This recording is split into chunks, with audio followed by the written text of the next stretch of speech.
بسم اللہ الرحمن الرحیم۔ السلام علیکم friends, welcome to Shirazi forex club.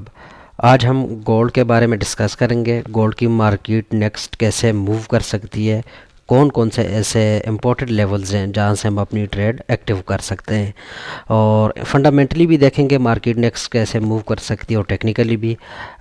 دوسرا، حماس اور اسرائیل کے درمیان جو جنگ لگی ہوئی ہے تو اس کا مارکیٹ پہ کتنا افیکٹ ہوا ہے اور آنے والے وقت میں کتنا افیکٹ ہو سکتا ہے، یہ بھی ڈسکس کریں گے۔ بہت امپورٹنٹ ویڈیو آپ کے لیے یہ میں ریکارڈ کروا رہا ہوں۔ جو لوگ چینل پہ نیو ہیں سبسکرائب کریں، لائک کریں، شیئر کریں تاکہ ہر ویڈیو کا آپ کو نوٹیفیکیشن مل جایا کرے۔ تو چلتے ہیں آج کے مین ٹاپک پہ کہ کون کون سے ایسے لیولز ہیں جہاں سے ہم مارکیٹ کو دیکھ سکتے ہیں کہ نیکسٹ کون سا ٹرینڈ ہے۔ میرے پاس اس ٹائم ڈے 1 کا چارٹ اوپن ہے۔ ڈے 1 میں اگر مارکیٹ کو آپ انالائز کریں، میں نے پچھلے فور کاسٹ میں جو لیولز لگایا تھا یہ والا، یہ سب سے نیچے اگر آپ دیکھیں تو یہ بہت ہی اسٹرانگ ایک لیولز تھا، یہاں سے یہ بائنگ ہی بن رہا تھا ٹیکنیکلی بھی۔ تو میں نے یہی کہا تھا پچھلے فور کاسٹ میں بھی، ویکلی فور کاسٹ دیکھیں یا ڈیلی والا بھی دیکھیں درمیان میں جو میں نے کیا تھا، تو اس لیولز کے ڈاؤن سائڈ جب تک سسٹین نہ کرے تو ہمیں اس لیول سے بائی میں دیکھنا ہے، کیونکہ اس کی مین ریزن یہ تھی یہاں سے مارکیٹ کو بہت پریویس ٹائم میں بہت زبردست قسم کی سپورٹ بنا کے، میجر سپورٹ بنا کے مارکیٹ اب گئی تھی، اور کہاں تک گئی تھی آپ دیکھ سکتے ہیں 2064 تک۔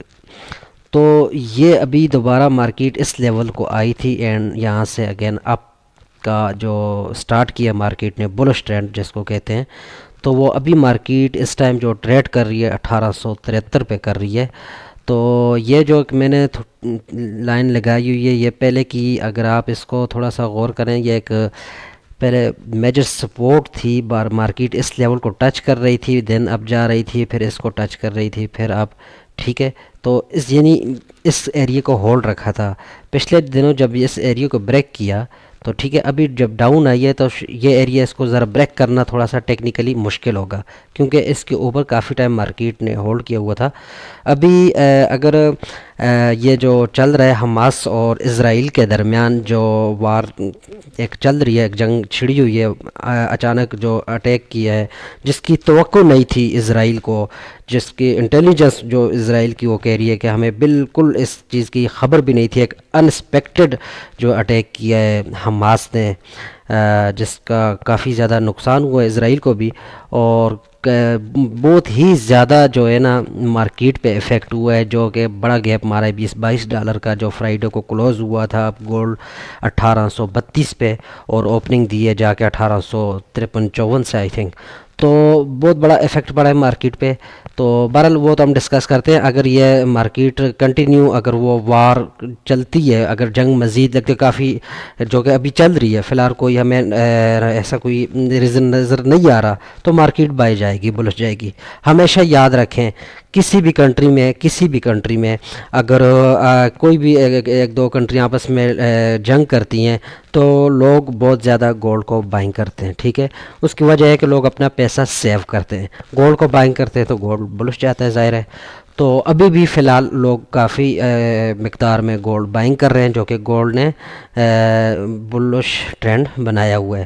تو ابھی یہاں تک تو مارکیٹ اب آ گئی ہے، یہ لیول اگر آپ دیکھیں تو نیکسٹ مارکیٹ اگر وہ کوئی مذاکرات نہیں ہوتا حماس اور اسرائیل کے درمیان، تو مارکیٹ اگر اس ایریے کو بریک کرتی ہے 1880 کو، اب سائڈ سسٹین کرتی ہے تو یہ بلش جائے گی۔ یہ لیول ہے ہمارے پاس 1947 کو مارکیٹ نے ایک بار ریٹیسٹ کیا، دو بار کیا، دوبارہ ریٹیسٹ کرنے کے چانس ہے۔ اس کو بھی بریک کرتی ہے تو 1987-88 کا لیول ہے، اگر اس کو بھی بریک کرتی ہے تو 2064 کا۔ یہ ایک میں نے لانگ ٹرم میں بلش سنیریو آپ کو بتا دیا۔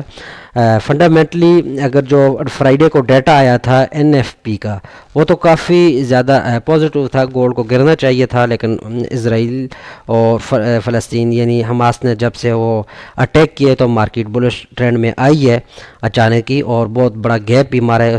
اس کی مین ریزن یہ کہ صبح کے ٹائم ہفتے والے دن جو نیوز آئی تھی، حماس نے اچانک حملہ کیا ہے، 5000 میزائل جو کہ گرائے تھے اسرائیل کے مختلف شہروں میں، جو فضائی حدود میں بھی انہوں نے اپنا حملہ ایک قسم کا سٹارٹ کیا، اور زمینی اور دوسرا سمندری، تینوں راستوں سے انہوں نے حملہ کیا، کافی زیادہ نقصان اٹھانا پڑا اسرائیلی حکام کو، اسرائیلی انٹیلیجنس جو کہ ان کو انفارمیشن بھی نہیں تھی، اور ان کا جو بیان آیا کہ انسپیکٹڈ یہ اٹیک کیا تھا، تو جس وجہ سے گولڈ کی مارکیٹ بہت زیادہ یعنی گیپ سے اپ ہوئی۔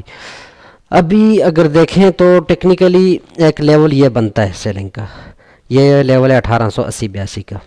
یہاں پہ اگر مارکیٹ اپ سائڈ نہیں جاتی تو مارکیٹ دوبارہ اس لیول کو آ سکتی ہے، یہ والا جو ہمارا چل رہا ہے اس کے درمیان رہتی ہے، تو ہم اس لیول سے بائی کریں گے اور 1880 سے سیل دیکھیں گے تھوڑا سا، اس ایریا کو اگر ہولڈ رکھتی ہے تو ہی اس لیول سے سیل کریں گے۔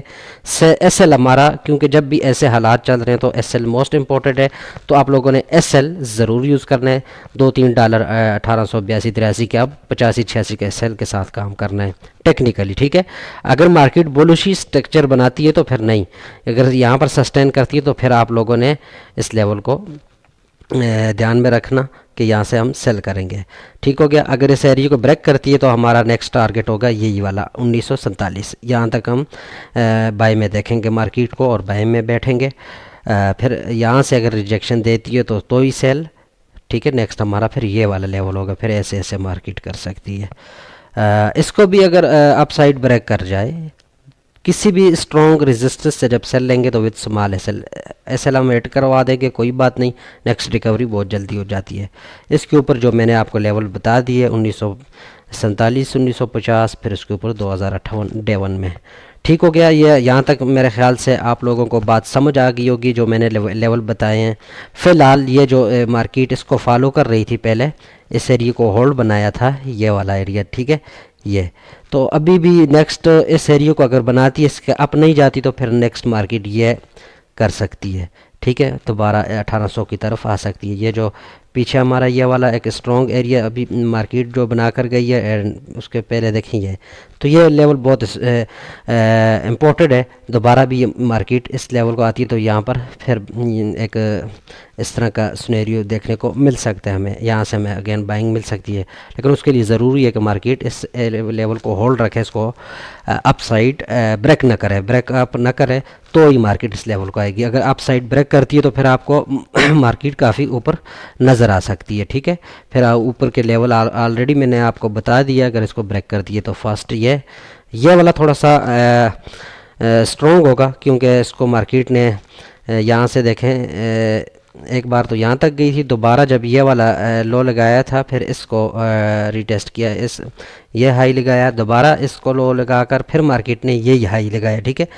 پھر مارکیٹ نے جب یہ بریک کیا، ابھی دوبارہ اگر اس کو بریک کرتی تو یہ والا جو ہائی لگائے گی تو اس کو بریک کرنا تھوڑا مشکل ہوگا، کیونکہ 2 بار اس نے یہاں پر لگایا تھا، تو ابھی تھوڑا سا مشکل ہوگا۔ یہ لیول بنتا ہے 1947 کا، ٹھیک ہے، تو یہاں سے ہمیں اچھی سیلنگ ویسے ملے گی، تو یہ لیولز اپنے ذہن میں رکھیے گا۔ اچھا، ابھی نیکسٹ چلتے ہیں ہم یہ ڈے 1 کے H4 اور H1 کی طرف چلتے ہیں کہ وہاں پر مارکیٹ کا کیا سنیریو ہے۔ H4 کا چارٹ ہمارے پاس ابھی اوپن ہو گیا، تو H4 میں اگر دیکھیں تو مارکیٹ نے تو یہ جو لیولز ہے اس کے قریب پہنچ گئی ہے، جو یہ 1880 کا لیول ہمیں ایک ریزسٹنس لیول ہمارا ہے اسٹرانگ، تو یہاں پہ اگر مارکیٹ تھوڑا سا ہولڈ کرتی ہے اس کے نیچے، ٹھیک ہو گیا 1881-82 کے نیچے، تو مارکیٹ دین ڈاؤن آ سکتی ہے ٹیکنیکلی، ٹھیک ہو گیا۔ ایسے مارکیٹ اس لیول کو دوبارہ آ سکتی ہے اگر اس لیول کو ہولڈ رکھتی ہے، یاد رکھیے گا۔ اگر اس لیول کو مارکیٹ بریک کرتی ہے، اگر اس لیول کے اپ جا کے مارکیٹ اپ سائڈ سسٹین کرتی ہے، ٹھیک ہے، پھر اس لیول کو ریٹیسٹ لے کے مارکیٹ ایسے اب جائے گی 1930 تک، ٹھیک ہے، یہ ایک جو لیول ہمارا بن رہا ہے، تو یہ 2 پوائنٹ ذہن میں رکھیے گا۔ فرسٹ 1880-81، یہاں سے ہم نے اگر اس کو ہولڈ رکھے تو سیل لینی ہے، سمال ایس ایل ہم نے یہاں پر یوز کرنے، ٹھیک ہے۔ ہولڈ ہم نے نیچے اسی لیول تک رکھنا ہے یا اس لیول تک، یہ 2 ہمارے پاس امپورٹنٹ لیول ہیں۔ اچھے پروفٹ مل سکتا ہے ہمیں یہاں سے، ہمیں اسمال ایس ایل کے ساتھ اگر سیل کریں، جب تک اس ایریے کو بریک نہ کرے. بریک کرے تو اسمال ایس ایل ایٹ ہو گیا، کوئی ایشو والی بات نہیں ہے. بائنگ میں ذرا جلدی نہیں کرنی. 1890 88 مارکیٹ جائے، دوبارہ ریٹیسٹ لے اس لیول کو، تو پھر اگین بائی کرنی ہے، پھر ہم نے ہولڈ رکھنا ہے 1930 تک. ٹھیک ہو گیا. H4 میں یہی دو جو H4 کی جو شارٹ ٹائم کی میں ٹائم فریم میں بات کر رہا ہوں، تو H4 میں ہمارے پاس فی الحال یہی دو لیولز ہیں. لانگ ٹرم میں نے آپ کو ڈے ون میں بتا دیے تھے لیولز، اور اس کے بعد 1930 کے بعد جو ہے 1947 48، اس کے بعد ہے 2000 2030 2058، آگے کافی ریزسٹنس ہے. لیکن لانگ ٹرم اگر یہ حماس اور اسرائیل کی جو ایشو چل رہا ہے، اگر یہ کنٹینیو اٹیک کرتے رہے تو یہ مارکیٹ 2058 پہ بھی آنے والے وقت میں آپ کو نظر آئے گی، اور 2058 بھی کراس کر سکتی ہے. یاد رکھیے گا کہ نیوز پہ کڑی نظر رکھنی ہے آپ لوگوں نے، خاص کر اسرائیل اور حماس کے درمیان جو ابھی لڑائی چل رہی ہے. ٹھیک ہے، بہت ہی امپورٹنٹ رول ہوتا ہے ایسی چیزوں کا مارکیٹ کے اوپر. تو ابھی آپ نے دیکھا ہوگا جو فرائیڈے کو مارکیٹ کلوز ہوئی تھی، کتنا بڑا گیپ مارا تھا مارکیٹ نے 1832 سے لے کر 1852 53 تک، یعنی وہاں سے مارکیٹ نے اوپننگ دی. نیکسٹ بھی پاسبل ہے جو فرائیڈے آ رہا ہے، اگر ہے اسی طرح کوئی حالات خراب ہوئے ان کنٹریز کے آپس میں، تو پھر بھی گیپ مار سکتی ہے. تو اپنے اکاؤنٹ کی پروٹیکشن کے لیے اکاؤنٹ پہ جو ہے نا، یا تو آپ بیلنس نکال دیا کریں اگر کوئی ٹریڈ ایکٹیو کرتے ہیں رسک لینے کے لیے کلوزنگ والے ڈے، یعنی فرائیڈے والے دن. اگر مارکیٹ رات کو 2 بجے بند ہوتی ہے، بند ہونے سے پہلے آپ 10 منٹ پہلے اگر ٹریڈ ایکٹیو کرتے ہیں، رسک لینا چاہتے ہیں، تو یعنی لاٹس لگا کے اس کے بعد بیلنس وڈرا کر لیا کریں یا دوسرے اکاؤنٹ میں شفٹ کر دیا کریں تھوڑا بہت چھوڑ کر. اس کا فائدہ یہ ہوتا ہے کہ مارکیٹ اگر گیپ مارتی ہے تو آپ کو اچھا پرافٹ ہو جاتا ہے. اگر اب گیپ نہیں مارتی یا ڈاؤن سائڈ پہ گیپ تھوڑا بہت مارتی ہے تو پھر آپ کا لاس نہیں ہوتا، آپ نے وڈرا کیا ہوتا ہے. تو یہ ایک بہت امپورٹنٹ پوائنٹ ہے، یہ نوٹ کیجیے گا. ایسے حالات میں مارکیٹ بند ہونے سے پہلے بائی کی ٹریڈ ایکٹیو کریں تو بہت اچھا پرافٹ دے جاتی ہے. اکثر ایسے ہم نے پرافٹ اچھا اٹھایا بھی الحمدللہ. تو آپ لوگوں کو بھی میں یہی کہوں گا، اگر تھوڑا بہت رسک لینا چاہتے ہیں تو یہ ایک ان حالات میں مارکیٹ کلوز ہونے سے پہلے آپ ٹریڈ لے کر ہولڈ رکھ لیا کریں منڈے تک. منڈے کو دیکھیں تو مارکیٹ کبھی کبھی بڑا گیپ دیتی ہے. تو یہ چیزیں مائنڈ میں رکھیے گا. باقی لیولز ڈے ون میں نے لانگ ٹرم میں آپ کو بتا دیے تھے، شارٹ ٹرم میں یہی ہے. اس ایریے کو ہولڈ رکھے ہے تو ہم نے یہاں سے سیل میں آنا ہے. ٹھیک ہے، اگر اس ایریے کو اپ سائڈ بریک کرتی ہے تو پھر ہم نے اوپر جائے ریٹیسٹ لے گی تو 1880 کا، پھر ہم نے بائنگ میں آنا ہے ہمارا 1930. یہ دو لیول ابھی بند رہے. تو انشاءاللہ میں کوشش کروں گا کہ جو بھی کوئی اپڈیٹ آتی ہے اسرائیل اور حماس کے درمیان، کوئی اگر مذاکرات ہوتے ہیں وغیرہ وغیرہ، تو میں آپ لوگوں کو گائیڈ کروں گا. ظاہر ہے ان کا کافی اس چیز کا افیکٹ پڑتا ہے مارکیٹ پہ، اور مارکیٹ پہ آلریڈی افیکٹ پڑ رہا ہے. حالانکہ فنڈامنٹلی تو نہیں بائی جانا چاہیے تھا فرائیڈے والے دن جو NFP اتنا پازیٹیو تھا، لیکن اس کے باوجود مارکیٹ نے بہت اپ سائڈ موو کیا اور بڑا گیپ بھی مارا. تو مین ریزن وہی تھی اس کے پیچھے جو وار چل رہی ہے، جو اٹیک کیا تھا حماس نے. اگین آپ لوگوں سے یہی ریکویسٹ ہے، اگر آپ چاہتے ہیں کہ میں ڈیلی بیسس پہ آپ کے لیے اپڈیٹس لے کر آؤں، ڈیلی بیسس پہ فور کاسٹ کروں، مارکیٹ کو انالائز کروں، تو آپ لوگ چینل کو لائک کریں، سبسکرائب کریں، شیئر کریں، تاکہ انشاءاللہ میں مزید محنت کر کے ڈیلی بیسس پہ آپ لوگوں کے لیے ویڈیوز لے کر آئیں. تو ملتے ہیں انشاءاللہ نیکسٹ ویڈیو میں. تب تک کے لیے اجازت دیجیے. اللہ حافظ. السلام علیکم.